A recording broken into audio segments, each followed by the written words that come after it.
Like many others, Batman is and always has been my favorite hero. As a kid, I would always repeatedly watch the animated series, finishing it and then starting it all over again, remembering where my favorite episodes were in the show so I could rewatch them. I genuinely can't remember a time in my life where I wasn't captivated by Batman. Whether it was when I was a kid, wearing football gloves and cleats adorned with the bat symbol, or watching my older brothers play the Arkham games, while I sat in the back waiting for them to get up so I had an opportunity to try my hand at the game. I was hooked from the beginning. As a child, I loved the vibrant and diverse villains, but as I grew older, I began to appreciate the complexity and relationships between these characters, beyond just Batman beating bad guys up. I'm beyond emotions. They've been frozen dead in me.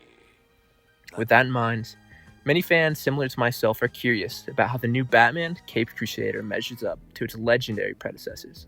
So with that, I'm going to watch every episode of Batman Caped Crusader. Oh, and spoilers, obviously.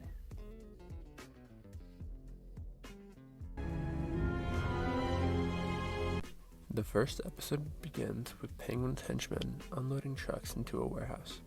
Suddenly, smoke bombs go off, allowing Batman to take down 5 goons, so effectively that one of them shoots his homie on accident. Alfred and Bruce discover a mystery gang causing explosions around Gotham. Given the city's corruption, they decide to gather information on this gang at the police station. In the courthouse, we meet Barbara Gordon and Harvey Dent, who is in the midst of his mayoral campaign. Bruce sneaks into the police station. Look at him shimmy. He finds falsified reports leading him to the corrupt officer he needs to interrogate. He dangles the officer in front of a train until he confesses that the Penguin is behind the explosions. Bruce arrives at Penguin's police fundraiser event on a speedboat, which, by the way, is cool as hell. During the event, Penguin taunts fellow mob boss Rupert Thorne about her explosive attacks, but Rupert reveals that one of Penguin's own tipped him off, hinting it's one of her sons. Bruce slips away to snoop around Penguin's yacht and finds something suspicious, only to be met by the voices of Penguin and her 2 sons, so he evades them by jumping in the water. Penguin reveals she knows who snitched. Aiden Cobblepot is taken care of, while it's shown that Ethan Cobblepot was the one who was talking to Rupert Thorne, who double-crossed Ethan due to his lack of loyalty. Ethan seeks out Barbara at the police station, asking her to take him to Commissioner Gordon, the only cop he trusts to be uncorrupted, so he can spill everything he knows. As Ethan and Barbara are pursued by Penguin's men, they get stuck in the street until Batman shows up with the Batmobile, turning 5 henchmen into bowling pins. While Ethan is revealing everything, 2 crooked cops overhear and inform Penguin, prompting her to take action. Barbara and the Commissioner learn about a military missile capable of reaching anywhere in Gotham, and start evacuating the police station. Just as Penguin is about to fire, Batman arrives and starts taking down henchmen. During the chaos, Penguin manages to fire the missile at the police station.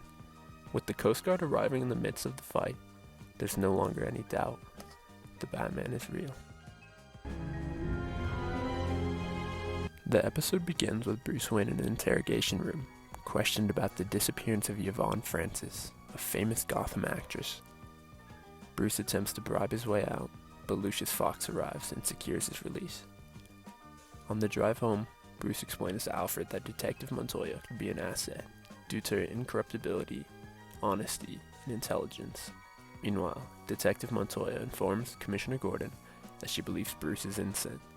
Having confirmed his alibi, she continues her investigation at the filming lot, speaking with the actor Basil Carlo, who falsely claims he hasn't seen Yvonne in months. Montoya then reviews recent photos of Yvonne, spotting Basil in the background, confirming his lie. Determined to find the truth, Montoya heads to Basil's home. As she approaches the door, she hears a scream and rushes in, finding Basil stabbed. The attacker escapes down the fire escape, leading to a rooftop chase with Batman. Batman is forced to save a pedestrian when the attacker drops a ladder, allowing the assailant to get away. Somewhere else, Yvonne wakes up in a bed, chained and surrounded by cameras. A man in doctor's attire advises her to save her energy. Back in the city, Montoya encounters Harvey Dent, who pressures her for updates on the case to fuel his mayoral campaign, and subtly threats her to stay on his good side. Meanwhile, the kidnapper of Yvonne is confronted by the earlier attacker, who electrocutes him with a stage light. Batman and Alfred analyze a scarf fragment from the attacker, realizing it belongs to someone with access to the studio lot. At the studio, Montoya learns from the staff that Basil had unreciprocated feelings for Yvonne, and was frustrated with his career due to his look, despite his acting talent. That night, Batman saves the director from the masked attacker, and chases him into a warehouse.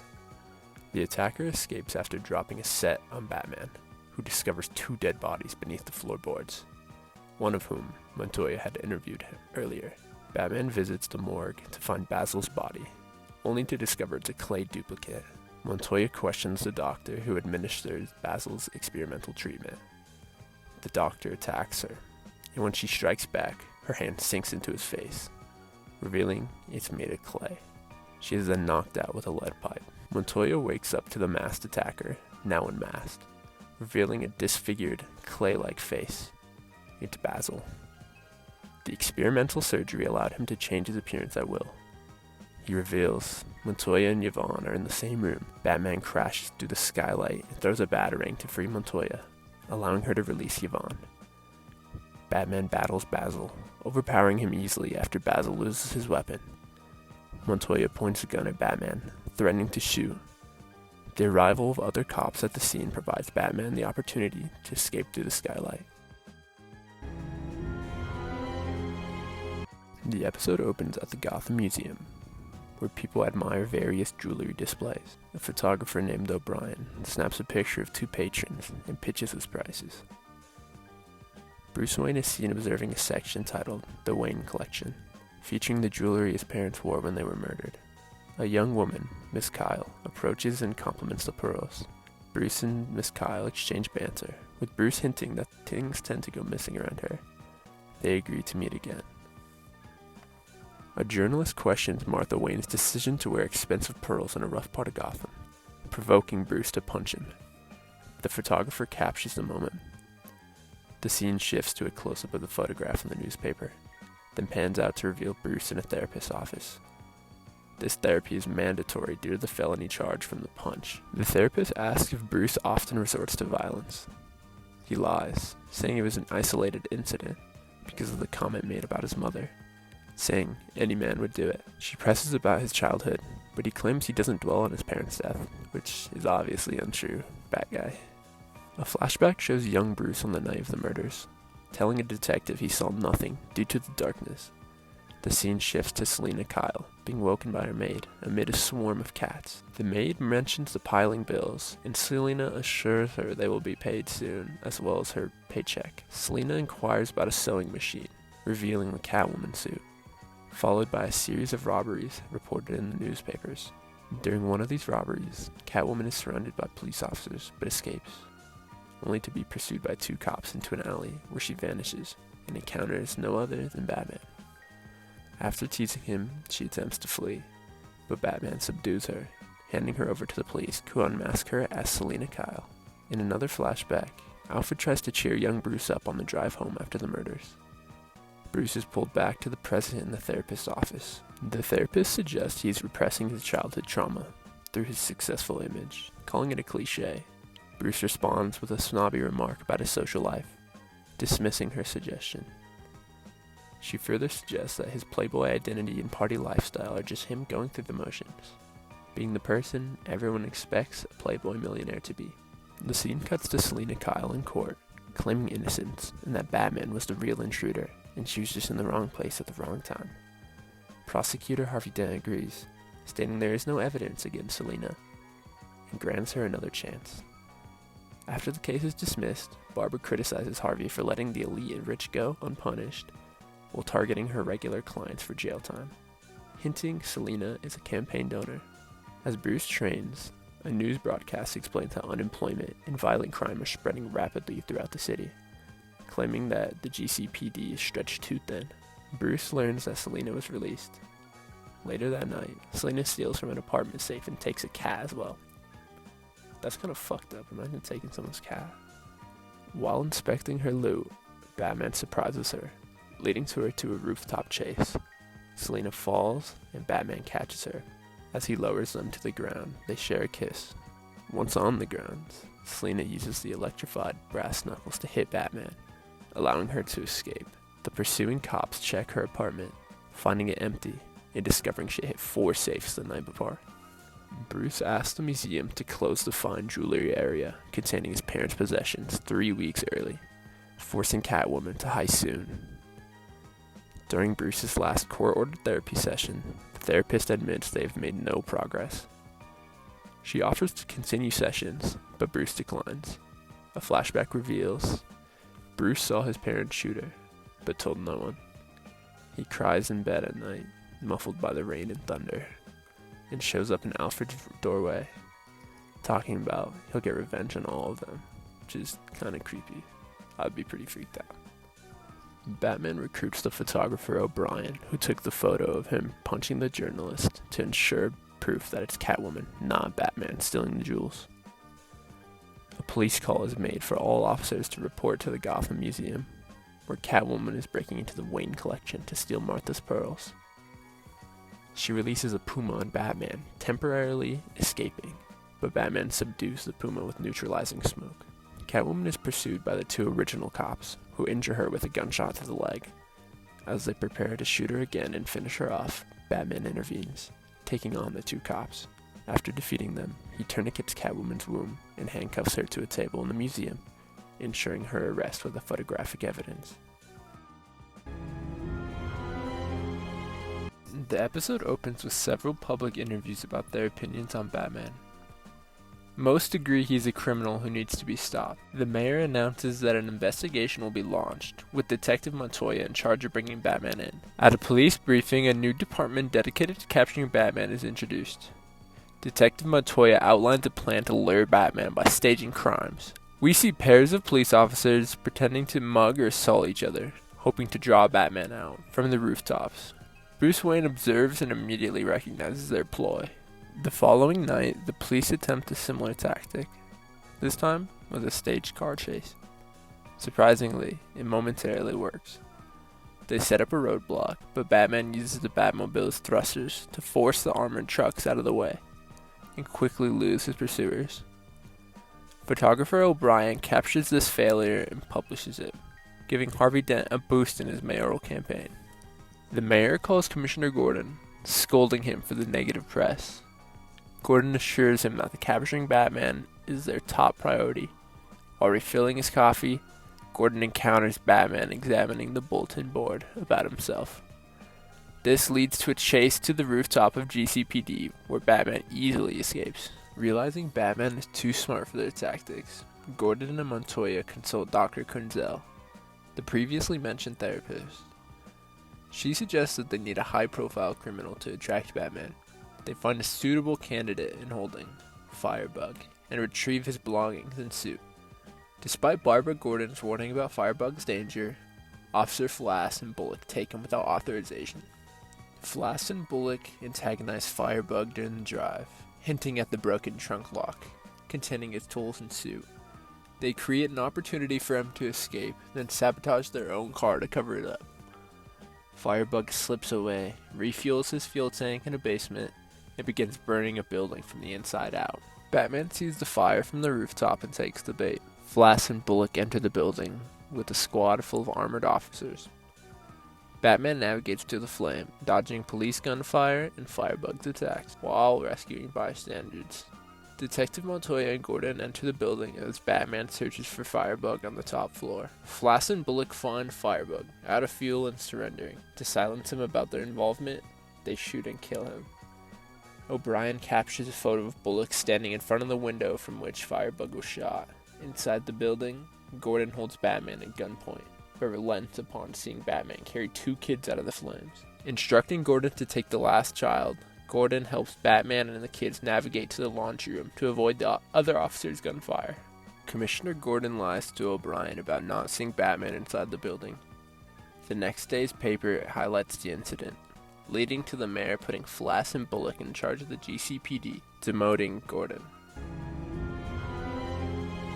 The episode begins with an eerie scene in the heart of Gotham. A man named Fletcher Deming, disheveled and confused, is found wandering through heavy traffic. Mumbling about a pharaoh and commanding the Nile, Batman intervenes, rescuing Deming before he can get harmed. The strange incident triggers Bruce Wayne's curiosity, leading him to investigate the man's background. At Gotham General, Deming is placed under psychiatric evaluation.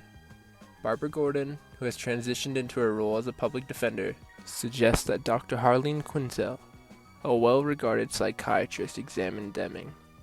However, Deming becomes increasingly agitated at the mere mention of Quinzel's name, which piques Barbara and Batman's suspicions. Batman investigates Deming's past and uncovers a pattern. Deming is the latest in a string of wealthy Gotham elites who have suddenly experienced severe mental breakdowns. Each of these men have had recently donated their fortunes to various charities right before their mental collapse, with one common thread. Each was under the care of Dr. Quinzel, unlike the traditional bubbly portrayal. Meanwhile, we see Dr. Harleen Quinzel, who is portrayed in this episode with a much darker and more menacing demeanor compared to her earlier, lighter depictions. Unlike the traditional bubbly portrayal, this version of Harley Quinn is seductive, manipulative, and deeply intelligent, using her charm to ensnare her victims. Her interactions with her patients are shown to be psychologically torturous, pushing them to their breaking points. Detective Renee Montoya, who has been growing closer to Dr. Quinzel on a personal level, is caught in a conflict between her feelings and her duty as a detective. As Batman digs deeper, he confronts Barbara with his findings. They discover that the charities receiving the donations were fronts, siphoning funds back into the criminal enterprise. Quinzel's true identity as Harley Quinn is finally revealed. She's been manipulating these powerful men, driving them insane and draining their wealth as part of a broader plan to destabilize Gotham's corrupt elite. The tensions increase when Montoya begins to suspect Quinzel's true nature. Just as Harley puts her final plan into motion, she kidnaps Deming and several other influential figures, using them as pawns in a deadly psychological game. Harley, now fully unmasked, taunts Batman and Montoya, revealing her belief that Gotham needs a radical upheaval, and she sees herself as the necessary force of chaos. The climax of the episode takes place in an abandoned theater, where Harley stages a twisted mock trial of Gotham's elite. Batman arrives just in time, facing a series of elaborate traps and psychological torments designed by Harley. As Batman and Montoya navigate these dangers, they must also contend with their own fears and doubts, brought to the surface by Harley's machines. In the end, Batman manages to free the captives and subdue Harley, but not before she plants seeds of doubt in Montoya's mind about the morality of the system she serves. Harley is taken into custody, but her influence lingers, especially on Montoya, who is left questioning her own beliefs in the line between justice and vengeance. The episode ends with Batman contemplating the thin line he walks every night, fighting to save a city that is constantly on the brink of tearing itself apart. The episode begins with a ghostly figure on horseback, the Gentleman Ghost, who is terrorizing Gotham by hijacking vehicles and stealing charity money. This mysterious villain appears to be more than just a man in a mask, with abilities that suggest something otherworldly. Bruce Wayne, always skeptical, dismisses the idea of a real ghost, even though Alfred and other characters suggest otherwise. Meanwhile, Harvey Dent is having campaign struggle. Dent is offered a substantial but shady campaign donation, testing his integrity and pushing him closer to a darker path. Batman's investigation into the Gentleman Ghost leads him to uncover the villain's connection to the Craddock family, an old and disgraced Gotham lineage. James Craddock, the original Gentleman Ghost, was a highwayman during the Revolutionary War who met a grisly end, but his legacy, and possibly his spirit, seems to live on. The tension builds as Batman confronts the Gentleman Ghost in a series of encounters. Despite Batman's best efforts, the ghostly figure eludes him, disappearing into thin air, and leaving Batman to grapple with the possibility of facing a foe from beyond the grave. To combat the spectral adversary, Batman consults with Linton Midnight, a man versed in the arcane, who reveals that the only way to stop the ghost is through a specific ritual involving the destruction of the Craddock family claim to Heritage Hill. Combined with the blood of a nobleman, in a twist, Alfred's noble lineage becomes crucial to this ritual. The episode culminates in a dramatic showdown, where Batman and Alfred work together to defeat the Gentleman Ghost, but not without a few close calls. The episode Moving Target opens with a tense courtroom scene, where Barbara Gordon defends her decision to help a criminal avoid conviction. This creates immediate tension with her father, Commissioner Gordon, who is disappointed in what he perceives as a moral lapse on her part. Their argument is cut short when a gunman, Floyd Lawton, or Deadshot, attempts to assassinate Gordon outside the courthouse. Although the attempt is thwarted, it becomes evident that a larger conspiracy is at play. A substantial bounty has been placed on Gordon's life. As Batman begins his investigation, he uncovers that the hit may have originated from the Blackgate prison, a hotbed of Gotham's worst criminals. His search for answers leads him to a brutal confrontation with a prisoner named Muller, who reveals that several contract killers are gunning for Gordon, including the enigmatic villain Onomatopoeia. Meanwhile, Barbara and Detective Montoya insist that Gordon should go into hiding for his safety, but Gordon refuses. Determined to continue his work in Gotham, Montoya and Barbara are frustrated by his stubbornness, but they reluctantly agree to relocate him to Wayne Gardens, a secure location provided by Bruce Wayne. While holed up at Wayne Gardens, the group finds himself under siege as Onomatopoeia and his crew track him down. A battle ensues, with Batman arriving just in time to engage Onomatopoeia. Gordon and Barbara fend off the attackers, with Barbara realizing the harsh reality that some people in Gotham cannot be redeemed. The climax reveals a shocking twist. The real target wasn't Gordon, but Barbara. Gordon saves his daughter in the nick of time, reaffirming his dedication to protecting Gotham and his family. The episode ends with a reflective moment between Gordon and Barbara, as they both come to terms with the blurred lines of justice in a city just as corrupt as Gotham. The episode starts with Bruce Wayne attending a high society gala at the Gotham Museum, where a special exhibit of Gothic art and history is being unveiled. Among the guests is Selina Kyle, who seems unusually interested in a particular artifact, a centuries-old music box known as the Nocturne. This seemingly innocuous item quickly becomes the center of the episode's mystery. As the night progresses, strange occurrences begin to unfold. Attendees at the gala, including Bruce, start experiencing vivid hallucinations, each one more disturbing than the last. Bruce sees visions of his parents' murder, playing out in haunting detail, triggering intense emotions that he struggles to suppress. As Batman, Bruce investigates the source of these hallucinations, and quickly discovers that the Nocturne is no ordinary music box. It's an ancient artifact rumored to possess the power to manipulate the minds of those who hear its melody. The hallucinations aren't just random. They're tailored to each person's deepest fears and regrets. Selina Kyle, or Catwoman, also falls under the spell of the music box, but her hallucinations reveal a different side of her character. She envisions a life where she is free from criminal ties, living a normal life, an insight that gives viewers a glimpse into her inner turmoil and the choices that define her. As the effects of the music box spread, chaos erupts in the museum. Guests begin to panic, and the situation spirals out of control. Batman, fighting against his own demons, realizes that the music box power is growing, feeding off the fear and despair of those around it. He confronts Selina, who, despite her own struggle, has managed to steal the music box, believing it to be the key to controlling her destiny. In the final sequence, Batman and Catwoman are forced to team up to destroy the music box before it can wreak further havoc.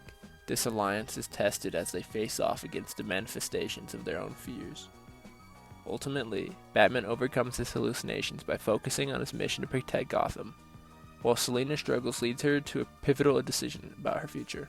The episode ends on a sad note, with Batman and Catwoman parting ways, both changed by their encounter with the Nocturne. The artifact is destroyed, but its impact lingers, leaving Bruce to reflect on the power of the fear and ongoing battle within himself. The episode starts with Dent having a nightmare about his recent loss in the mayoral campaign, and the cruel comments from the public about his scarred face. These scenes establish his deteriorating mental state. Despite losing the election, Dent is consumed by rage and vows to seek revenge on those he believes are responsible for his downfall. Detective Montoya and the GCPD are focused on Dent's case, but with no leads to Harvey's supposed memory loss, they are at a standstill. Bruce Wayne, trying to help his old friend, takes Harvey out for dinner in an attempt to lift his spirits. However, this only exasperates Harvey's paranoia and anger. During their outing, Harvey perceives every interaction as a slight against his appearance, leading to a violent outburst where he lashes out at Bruce and fully reveals the extent of his injury. As Harvey's mind fractures, the episode introduces his internal struggle. He begins to embrace his darker side, with his desire for vengeance growing. This is the moment when we see the Two-Face persona begins. Harvey's descent is mirrored by Bruce Wayne's own journey as Batman, highlighting the thin line between hero and villain. In the final act of the episode, we see Two-Face targeted by Rupert Thorne, who he blames for his transformation. In a chilling scene, Two-Face breaks into Thorne's mansion, unleashing his rage with a calculated vengeance. The episode closes with a haunting portrayal of Two-Face as a man who has lost everything, driven by a twisted sense of justice that contrasts sharply with Batman's own morals. The episode opens with a tense atmosphere, setting the stage for the final act of Harvey Dent's tragic transformation into Two-Face. Dent, now a tortured soul, is being transferred into Blackgate Prison to Arkham Asylum. The move is orchestrated under tight security due to the numerous threats on his life, particularly from Rupert Thorne, who sees Dent as a loose end that needs to be eliminated. Barbara Gordon, determined to save Dent from both the criminals and his own deteriorating psyche, is adamant about accompanying him on his transfer. Her father, Commissioner Gordon, is torn between his duty to the law and his instinct to protect his daughter, who is walking into an increasingly dangerous situation. Despite his reservations, he knows Barbara is Dent's best chance at surviving the night. As the convoy carrying Dent makes its way through Gotham, the tension builds. Batman, ever watching from the shadows, is aware something is amiss. His suspicions are confirmed when the convoy is ambushed by a group of heavily armed mercenaries hired by Thorne. What follows is a chaotic and brutal battle on the rain-soaked streets of Gotham, where Batman and Barbara fight to keep Dent alive. During the battle, Barbara handcuffs herself to Dent, symbolizing her commitment to saving him, both physically and mentally. This act of defiance against the overwhelming forces of Gotham's underworld highlights her character's resilience and moral fortitude. However, as the night progresses, the lines between ally and enemy blur. The corrupt officers, Flask and Bullock, who are supposed to protect Dent, reveal their true allegiance to Thorne and turn on Batman and Barbara. The episode's climax takes place at the docks, where the fog and darkness create an eerie backdrop for the final confrontation. Batman faces off against Flask and Bullock in a brutal hand-to-hand combat sequence. Simultaneously, Barbara and Dent are cornered by Thorne's men, leading to a desperate last stand. In a moment of clarity and redemption, Dent steps in front of a bullet aimed at Barbara, saving her life, but sealing his own fate. This act, though heroic, also signifies the complete loss of Harvey Dent. As the persona of Two-Face takes over completely, his final words to Barbara are a heartbreaking acknowledgement of his fall from grace, leaving her to grapple with the consequences of the night's events. The episode closes with a reflection from Batman, who, despite his best efforts, couldn't save his friend from the darkness. As dawn breaks over Gotham, the city's heroes are left to pick up the pieces from the night's chaos. The final scene teases the looming threat of the Joker,